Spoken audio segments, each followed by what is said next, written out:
Welcome to June 17th, 2019 Reiki Call. I'm Karen Harrison.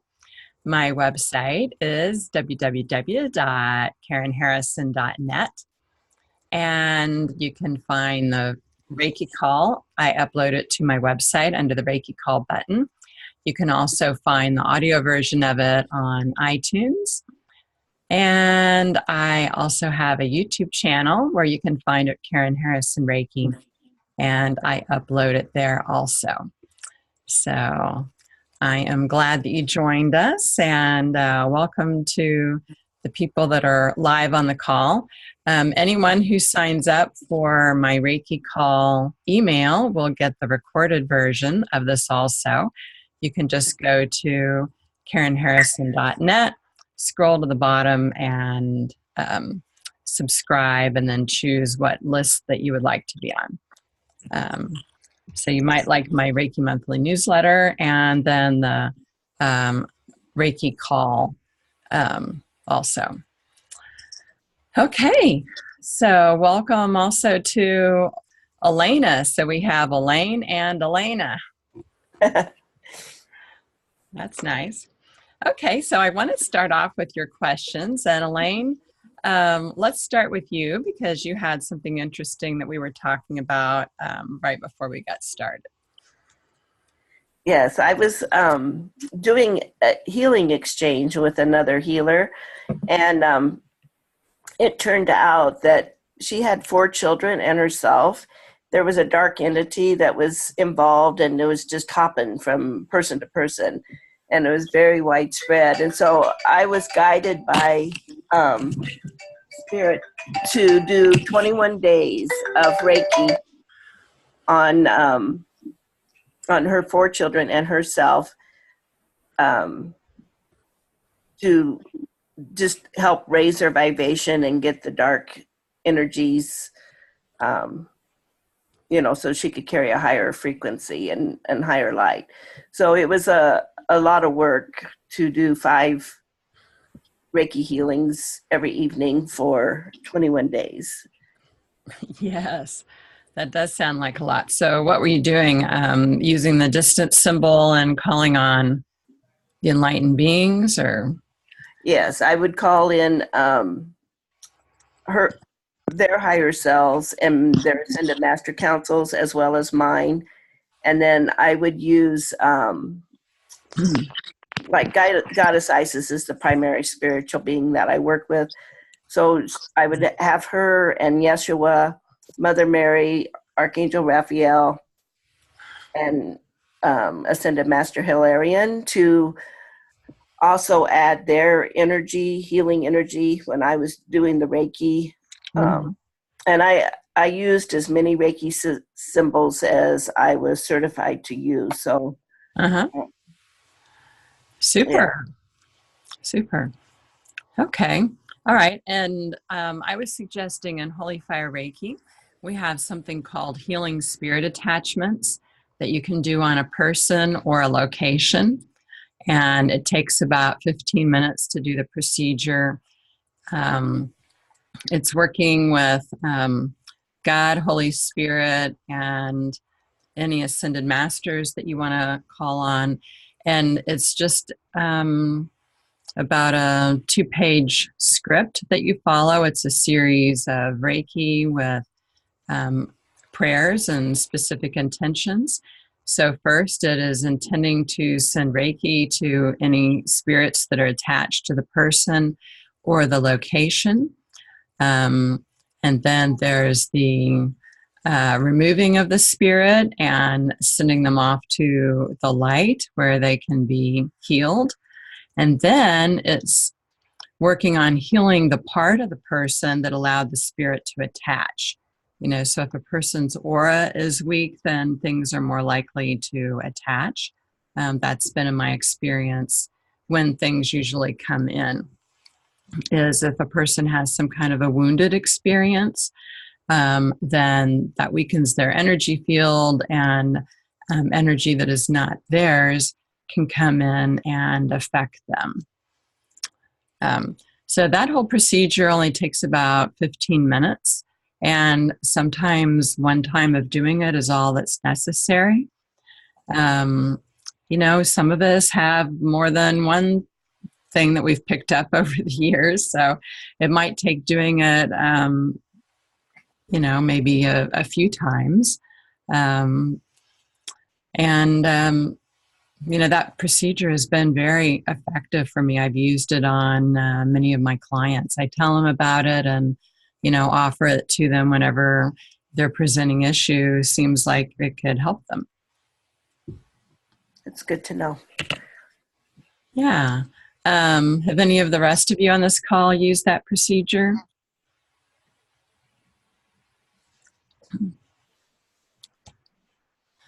Okay. All right. Well, I guess I should do some introductions here. That might be good.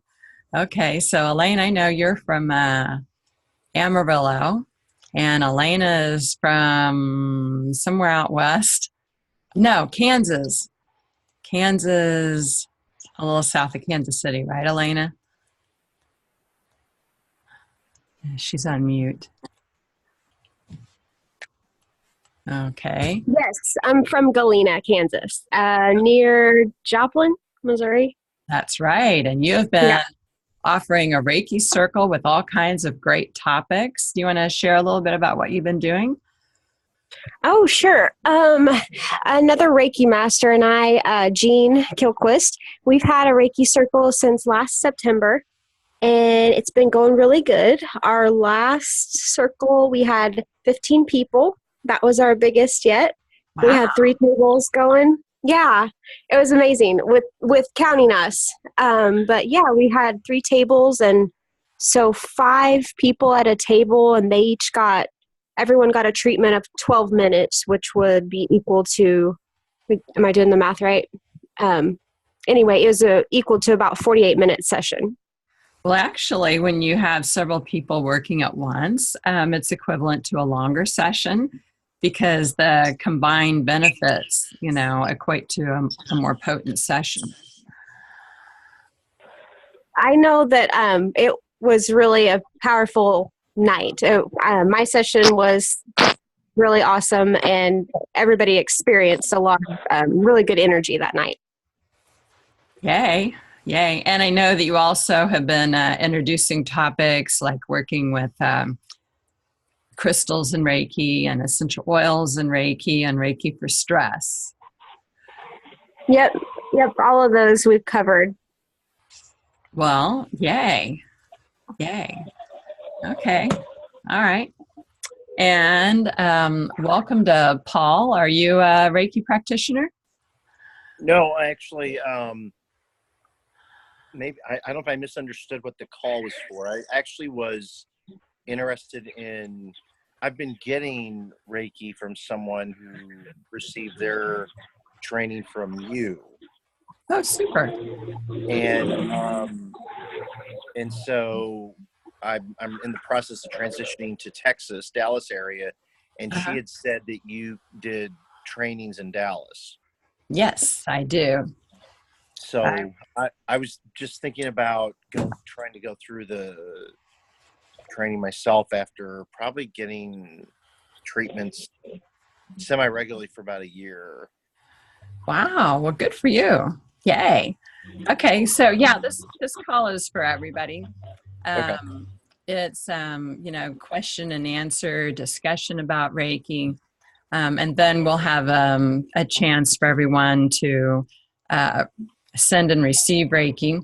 And if you're not yet a Reiki practitioner, you can just sit back and receive Reiki when we get to that part of the call. So yes, I'll be in Dallas September 28th and 29th. Okay, so we've got a little background noise coming from. Okay, I just muted that person. Anyway, so yes, I'll be coming to Dallas in September, and this weekend, well, Friday and Saturday, I'm going to be in Oklahoma City teaching. Okay. All right. So glad you're here. Okay, well, welcome to Stacy. Do you want to say are you a Reiki practitioner and also share where you're from?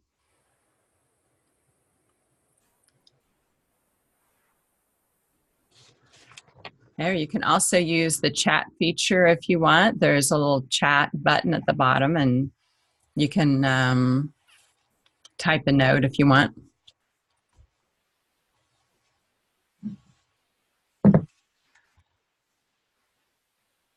Okay, and welcome to whoever is 785.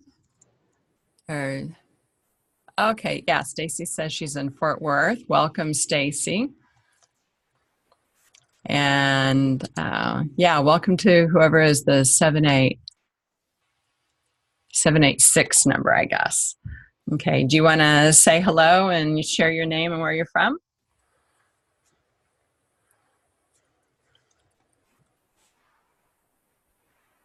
Okay, all right, well, I'm just gonna,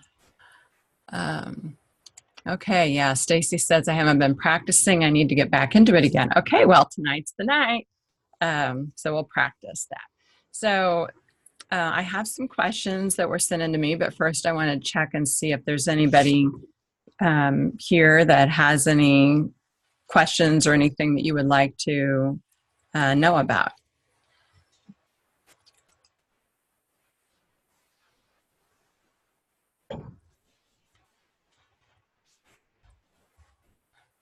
Okay. So someone wrote me that I'm ramping up my business and I'm wondering how to deal with taxes. Do I have to get a business license or something? So first of all, check with your local city to see if you need a license to practice. And, you know, in my city, oh, Stacy Bodenmiller. Yes, of course I remember you, Stacy. Welcome. I'm glad you're here. Okay, so if you're practicing out of your home, it's a good idea to check with your local city and with your homes association to see if practicing Reiki out of your home is allowed. If you're only doing, you know, a couple of sessions a week, it's really probably no big deal. But if you're doing more than a few sessions a week, you might want to check it out and make sure that it's legal so you don't, you know, get in trouble in some ways. And then you're also going to want to consider, you know, bookkeeping, because you can't do taxes without bookkeeping. So you might want a program like QuickBooks or something else to keep track of income and expenses that you have. And you'll have to figure out, are you going to be a sole proprietor or, you know, some other form of business entity, and you can talk to your accountant about that. And they can probably help you and guide you. I finally, after many years, became an LLC, and it was super easy. All I did was go to my Secretary of State online and, you know, file for it. And then I went to the federal government site and got an EIN number for my LLC, and that was it. So super easy. Okay, another question I got is about Reiki on plants. So somebody said that they have planted a total of 25 trees in their yard and was wondering how I could do Reiki on them. I obviously can't do Reiki on each individual tree, so I was hoping you might have some good suggestions. So anyway, I wrote her back and I said, well, just go around and hug and Reiki each tree. Well, that might be a little time consuming. So really all you have to do is activate your symbols that, you know, you learn in Reiki 2 class, your power symbol, your mental emotional symbol, and your distance symbol. And then just intend to send Reiki to all your trees at once. You can imagine the trees, you know, a small version of them in the palm of your hands. You can take a picture of your trees and Reiki the picture. You can write my trees on, you know, like a piece of paper and hold it and give Reiki to it. You can give Reiki to a crystal. Let's see, do I have any crystals sitting around? Of course I have crystals, but they're big. All right, well, here's one chunk I have sitting around right here underneath my computer screen. So you can give Reiki to your crystal, you know, give all the symbols to it, give Reiki to it, and then intend to charge up your crystal and then place it on top of your paper that says My Trees, and, you know, draw the distance symbol over the paper, and intend to connect your crystal to the paper, and then the crystal will continuously send Reiki to your trees. Now, I know I'm going over all that pretty fast, but that's really a review of what we will, you know, what we talk about in Reiki 2 class. Let's see, I think I had some other ideas here in my notes, so let me just review it. Oh, okay. Well, I shared a story about I had a sick tree that had lost all of its leaves. So as soon as I noticed it, I started sending Reiki to it every day and giving it extra water. Most recently, I also had another tree that it just didn't get any leaves. Well, it had a couple here and there. So I went out and, you know, put my hands on it and gave Reiki to it because I love, love, love trees. And then I put some Young Living thieves oil around the base of it, about 12 drops. I did that 2 different times. And within a week, it had leafed out. There were leaves all over. So that was pretty cool. So that's how to Reiki a whole lot of, you know, trees or plants at once. So welcome, Chantel. Glad you're here. Are you, what part of the country are you in? And are you a Reiki practitioner or new to Reiki? I don't know if this is working, but I am trying to figure this out. I was the number that was on the line earlier and I couldn't figure it out. But I am new to Reiki. I've been doing kind of like a online course and have mastered the first level. I know I have 2 more levels to go, but I'm very interested in it. Okay, super. Great. And what part of the country are you in?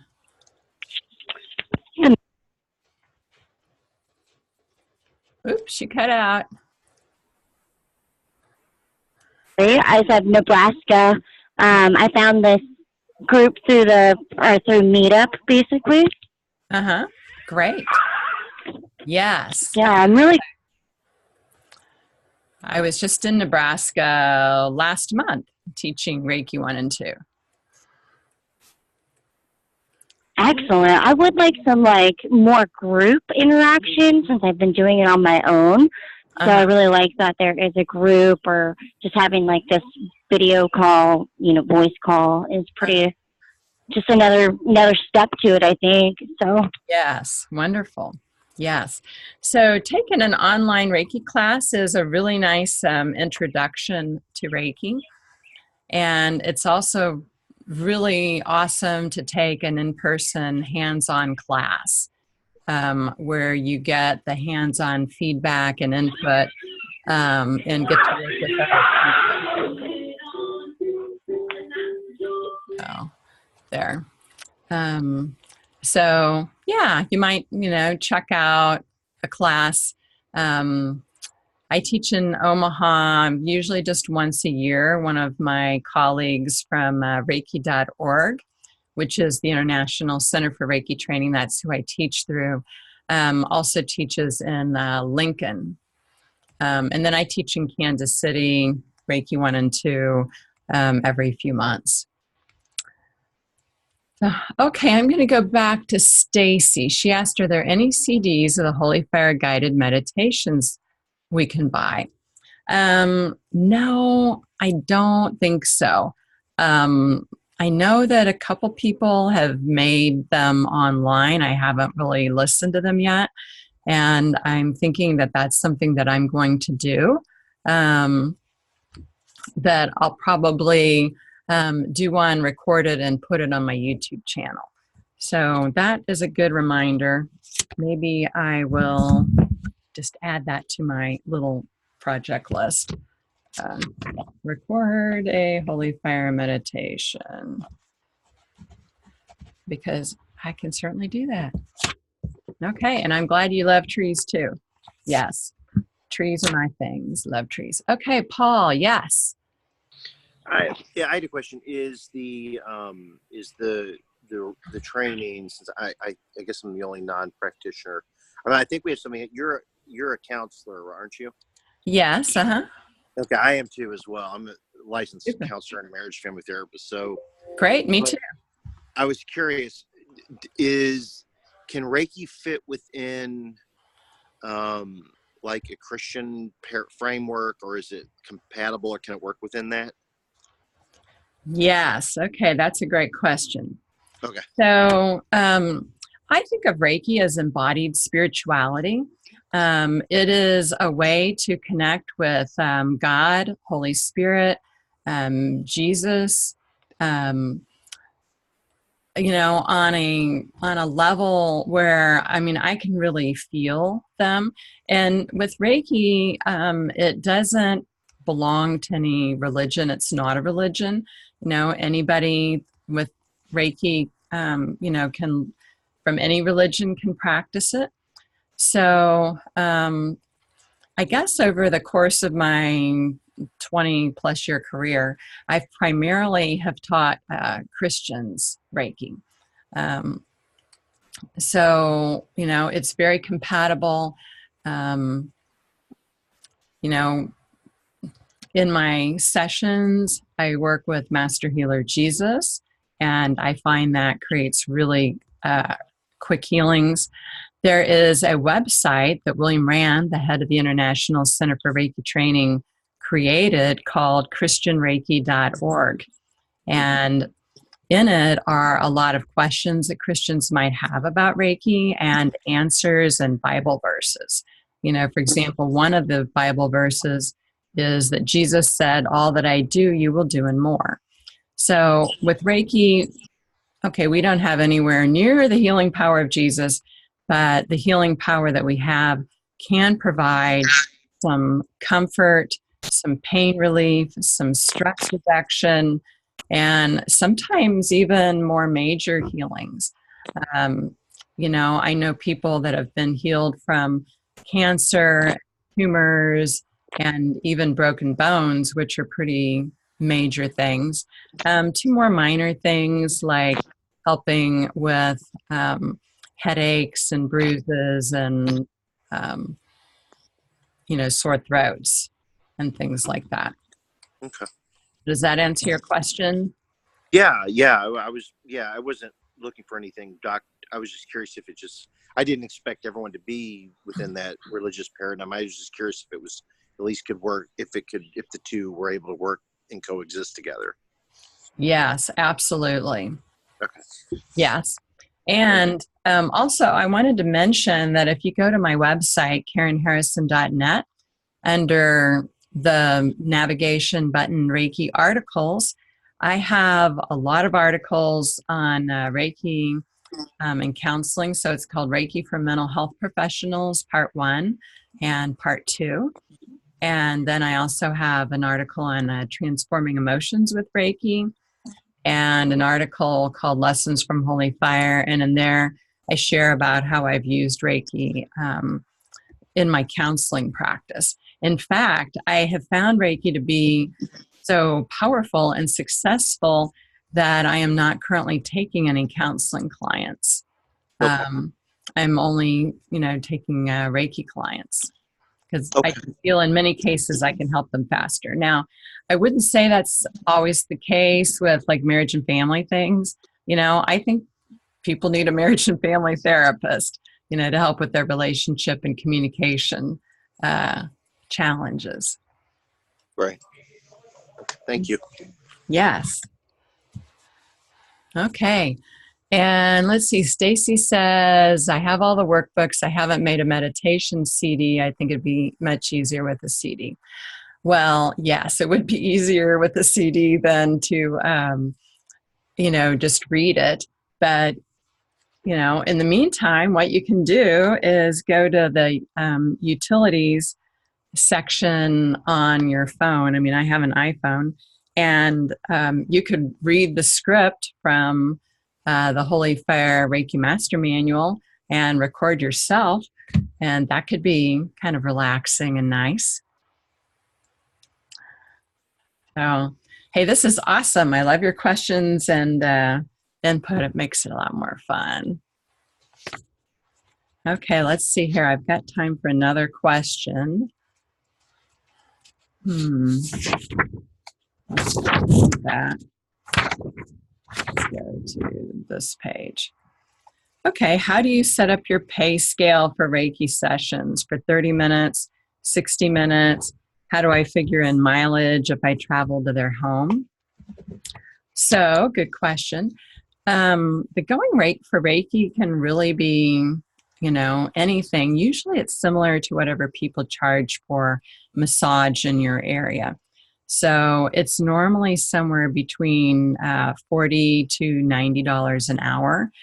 Some spas, will charge $90 an hour for it. You can do your Reiki session on a donation basis.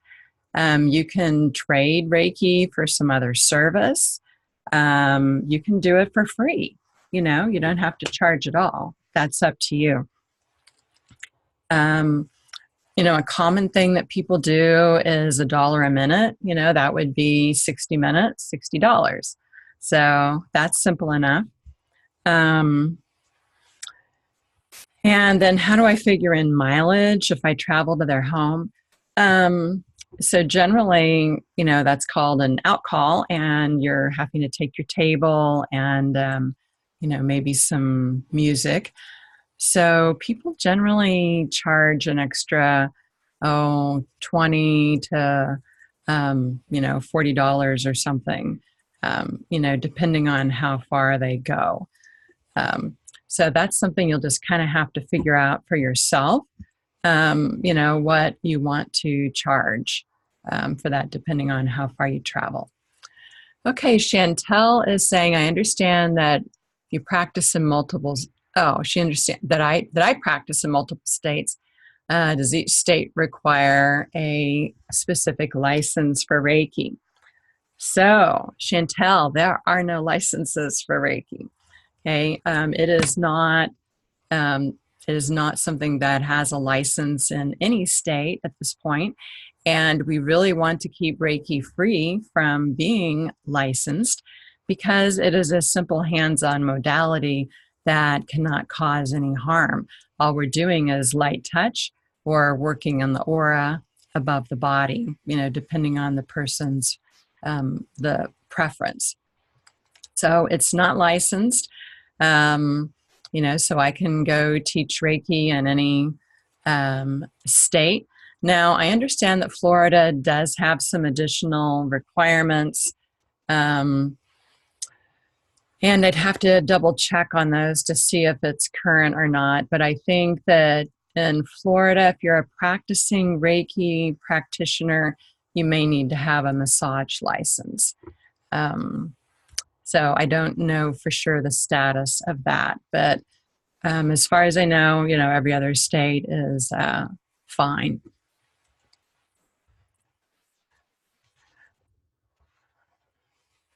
Okay, and yeah, so thank you for thanking me for doing the call. Thank you for joining. It's much better with people on the call. Okay, and then someone asked about crystals. They said, at class, they got some crystals from me because I love crystals. I have lots of crystals hanging out at my home, like this one that's hanging out around my computer. And I've got this other cool one. It was really like a candle stand, and then I stuck this pretty crystal in the middle of it. So I have that to look at while I'm working with my computer, and it just puts out some very nice energy. And then I have an EMF blocker. It's got let's see, this one has, I can't tell if it's amethyst or black tourmaline. Anyway, it's got some copper wire crystals, and it's designed to block electromagnetic frequencies. So I have that sitting by my computer, just to help me with that. But anyway, so they're asking about where to get crystals. If you have a chance, I like to go to Arkansas. You can go to the Hot Springs area, and there's Wegner Crystal Mines, WGNER.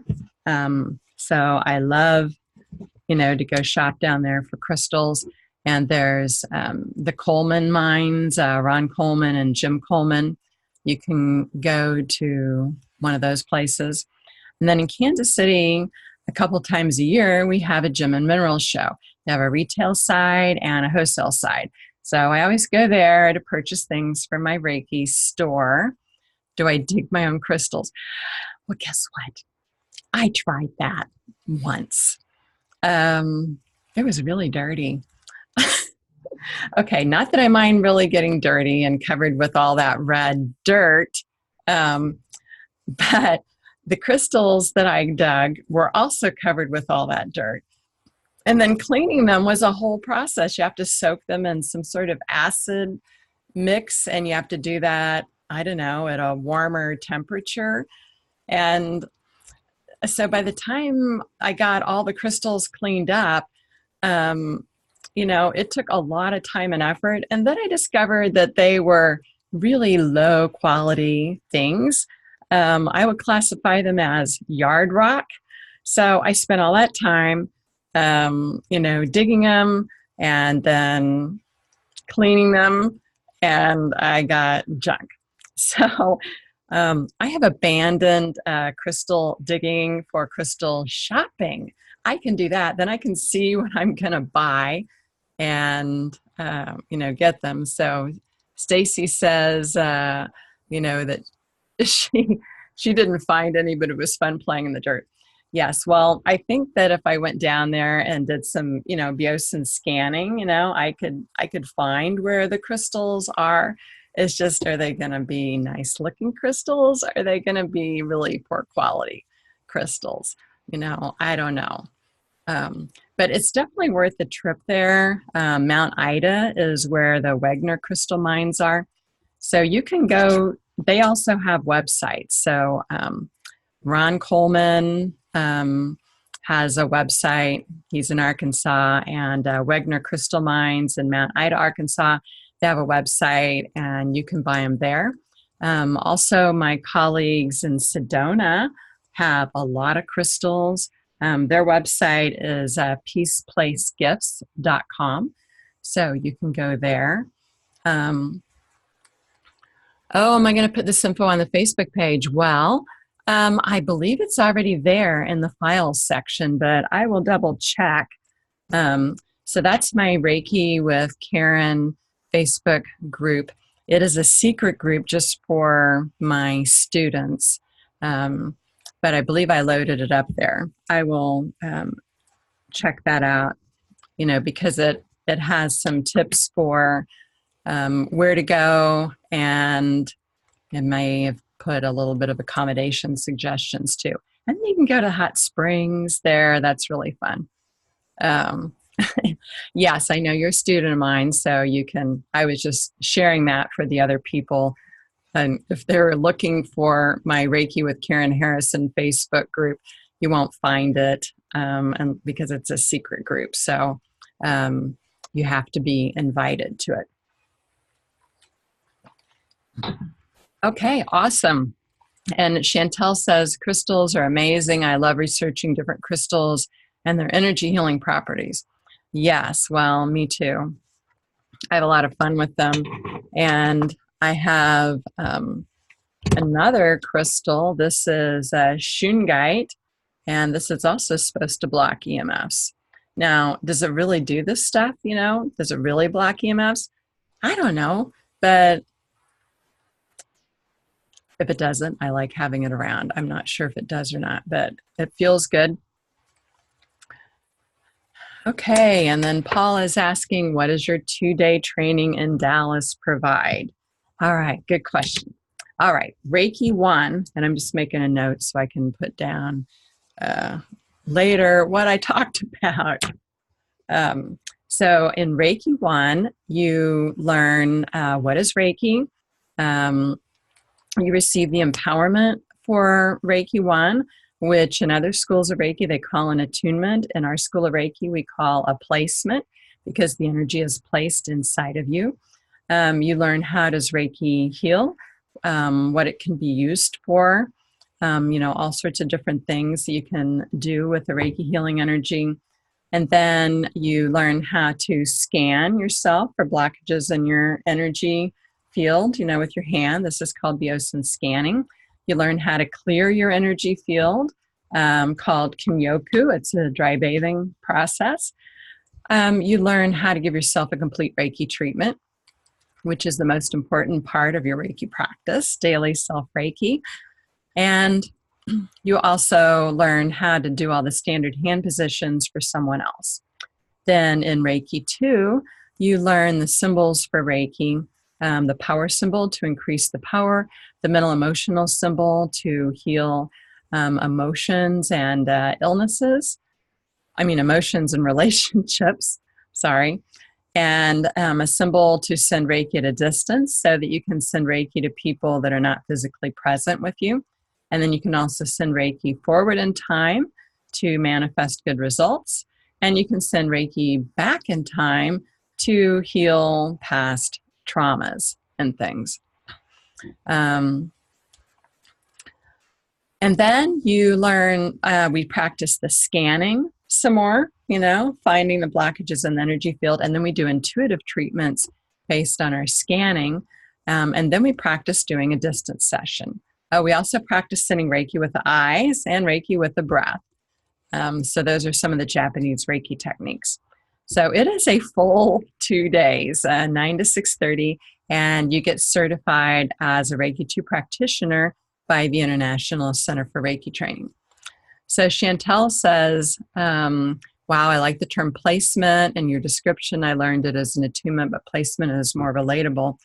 Yeah, so placement is a little different process. In an attunement, the teacher goes around and, touches the head, touches the shoulders, touches the back of the neck, draws symbols over the head, draws symbols over the hands.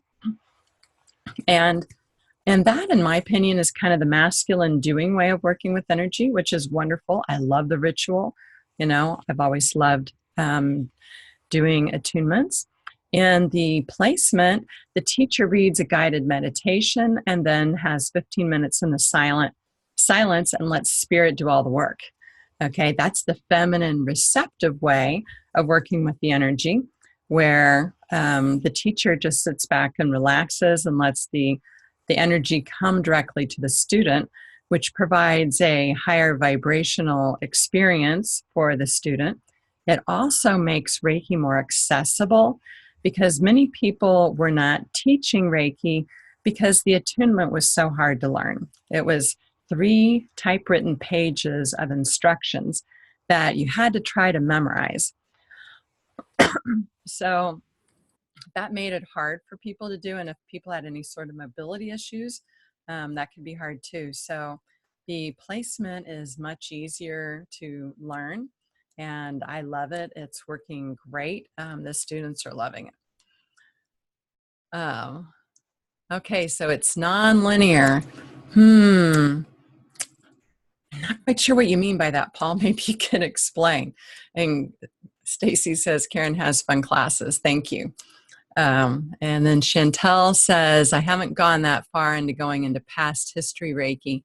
Actually, that's the first I've heard of that. Is that more like the Akashic Records? The Akashic Records is another wonderful modality. And Reiki can help you to be more in tune with your spirituality. So it makes it easier to access the Akashic Records. But that is another type of modality where you are working on getting information. Reiki energy is really designed for physical, mental, spiritual, and emotional healing. Those 4 things. And, you can give Reiki to anything, with their permission, to your pets, your plants, your family and friends, to world events. So that's, what Reiki does. Okay. I don't remember if I mentioned it or not, but also in Reiki 1, we cover the history of Reiki. So I've got a PowerPoint with pictures and things from my travels in Japan that I show. And then, of course, all that information is in the wonderful manual that we use, Reiki, The Healing Touch by William Lee Rand. It's really well written, easy to read. He's a really great author.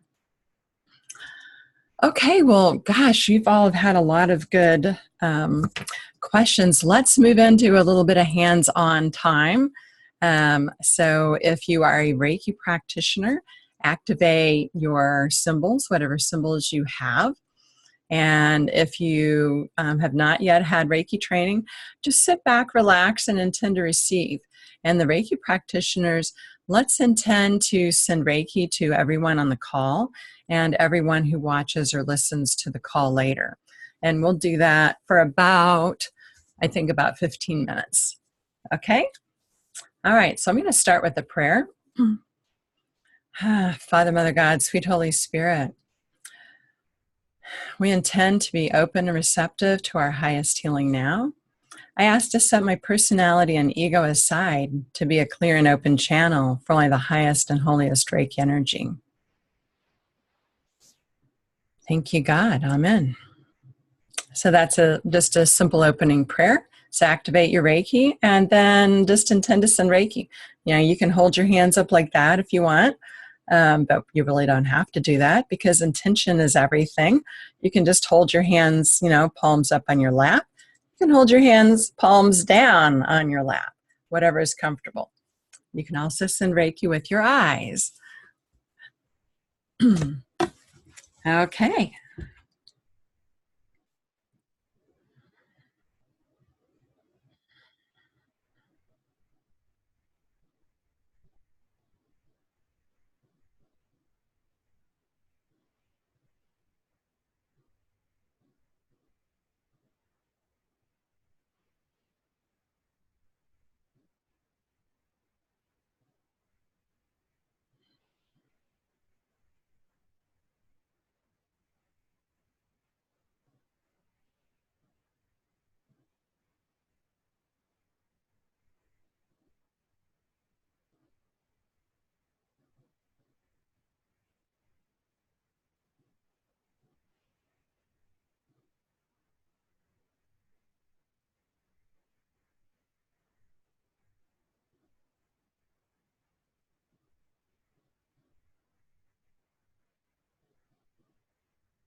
Okay, so begin to bring that to a close.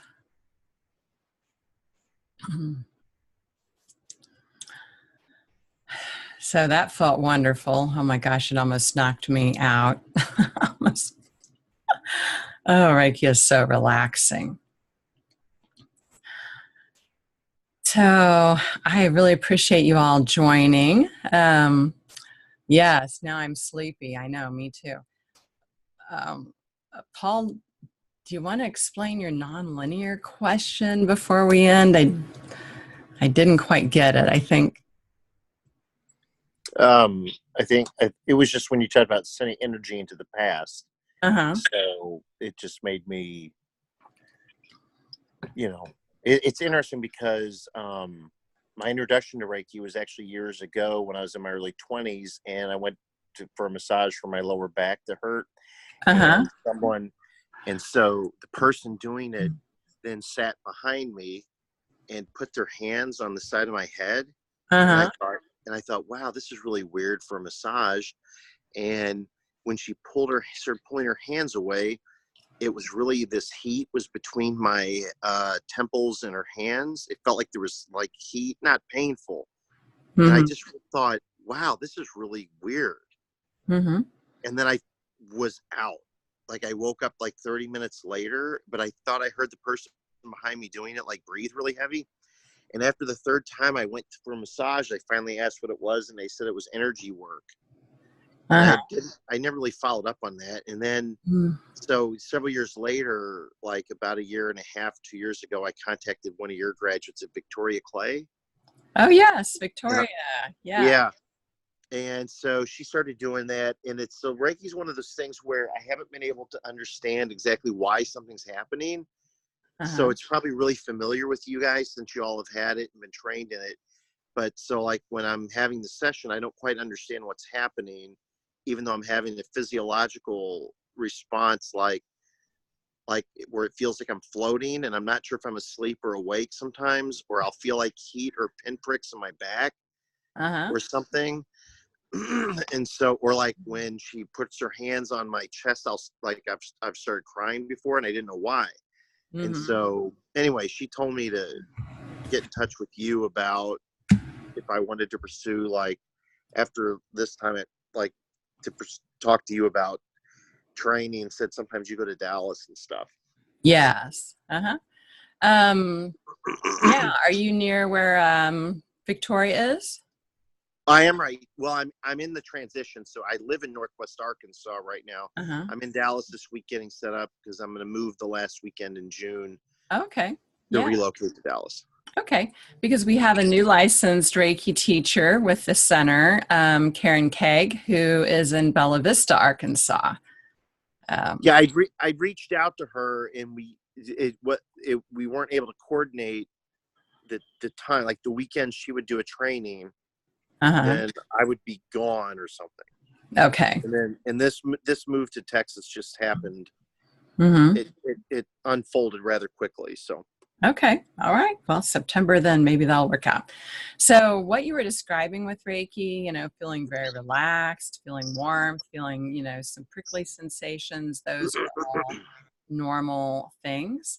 Reiki, I guess next time we could talk a little bit more about how Reiki heals. We cover that in class.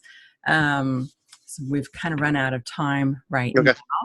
But, it just helps very quickly. And, as a counselor, I like to say that Reiki helps to heal the issues that are stuck in the tissues, because even after people have talked about their problems and things, they still have some emotional residue that seems to be, encoded into their cellular memories. And Reiki helps to heal that and release it much, much quicker than my normal counseling techniques.